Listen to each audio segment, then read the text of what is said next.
You can probably tell I'm a little bit taller than I normally am, and that's because I am wearing a pair of Moonwalkers.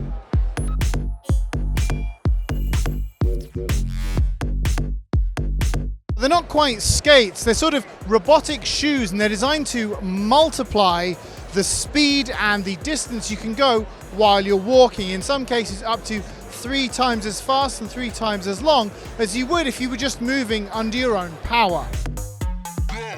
If I just lift this up and show you, you can see these wheels here, and the point of this is that every time your foot strikes the ground whilst wearing them, the wheels give a little spin and basically just propel you a little bit further than you would otherwise moving under your own steam.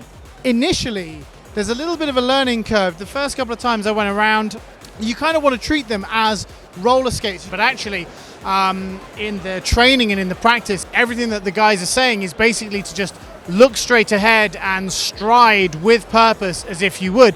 And as soon as you sort of unlearn that initial roller skate habit, it becomes extraordinarily easy to wander around a big hall like this. The Moonwalkers are available now. You can pick them up right now for $13.99.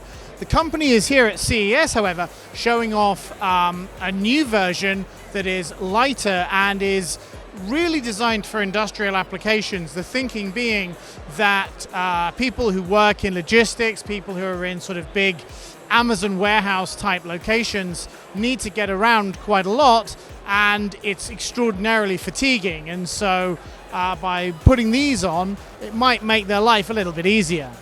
I'll be honest with you, there's also a little bit of a kick that I'm now 6'1".